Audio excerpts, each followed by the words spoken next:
I mean, it's very nice for a child to ask those kind of questions. Okay? So the answer is simple, but also you need to learn the technique, not just delivering the typical answer that I'm going to provide for you. And that's why when we as adults study the Aqidah, we find the answers available in what Allah and His Messenger sallallahu alaihi wasallam has informed us. You just need to rephrase them to suit the kind of age that you're a child or you're a student or your colleague may ask such questions. So it would suit their ages. For instance, we know as Muslims that all the creations of Allah, with the exception of the human beings and the jinn, do not have any choice. Only the human beings and the jinn. And that's why when I said, does he watch TV? Does he watch? So if you let your child play games, he can play 24/7. Barely eat while playing. They never get tired of that. But this is not good for them. So that's why you have to stop them and say, no, this is bad for you. As a child, he thinks that you're depriving him from something that he likes, while you're regulating the process in order for him to stay healthy, to keep healthy. So he doesn't know. Human beings in general do not know what is good for them. That's a fact, because we keep changing our views on daily basis. I mean, with daily basis, you know, it may be on years, different years, the views are different. Sometimes they ban something, then they make it lawful, then they make it unlawful again, then they criminalize it, because we're human beings. Our awareness of the reality of things not necessarily accurate. But in the case of Allah the Almighty, أَلَا يَعْلَمُ مَنْ خَلَقَ وَهُوَ اللَّطِيفُ الْخَبِيرُ. So why doesn't Allah just guide everyone? The Quran says, وَلَوْ شَاءَ اللَّهُ لَهَدَى النَّاسَ جَمِيعًا. Yes, He can do that, as He did with the angels, as He did with the animals, as He did with the rest of the creation, which we have no clue about, but all of them, they are rightly guided, they recognize Allah and they worship Allah subhanahu wa ta'ala, but without choice. We have been given the choice because we are the only creation whom whenever we choose the right choice, there will be a reward.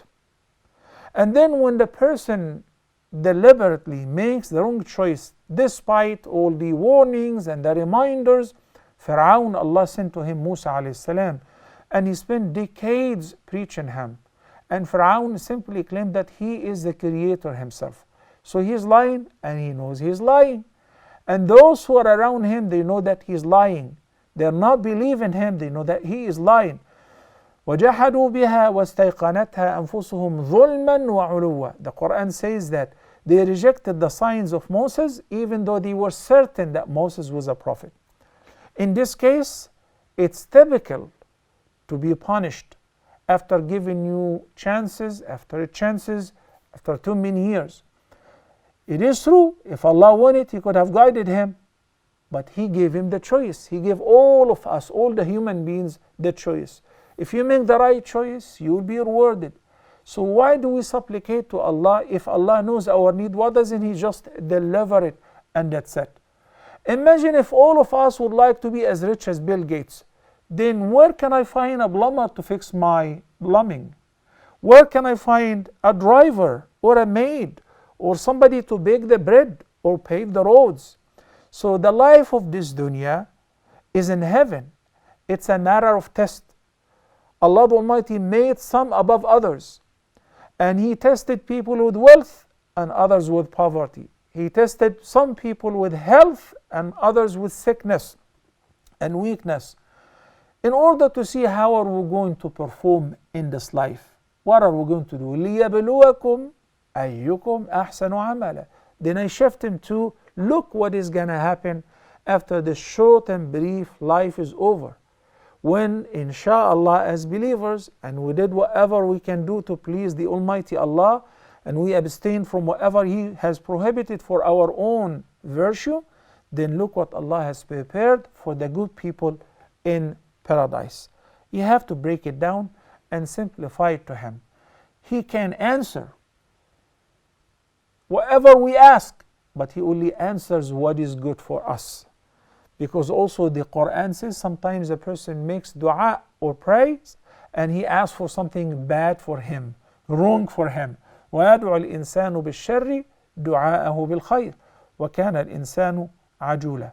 My advice to you, Sister Amani, I'll tell you what we do with our kids, is to have something similar to a halqa, where you study a curriculum or a syllabus. For instance, Sheikh Abu Bakr Jabir al-Jazairi, may Allah have mercy on him, he was a long time teacher in Al-Masjid al-Nabawi. Very moderate scholar, mashallah. He has a beautiful book, it's called Minhajul Muslim. It's in Arabic, I'm not sure if it is available in English. The syllabus, the curriculum of a believer. You know, from there you can cover everything about Islam, belief, acts of worship, business transaction, manners, life after death, signs of the day of judgment, all of that in one single volume.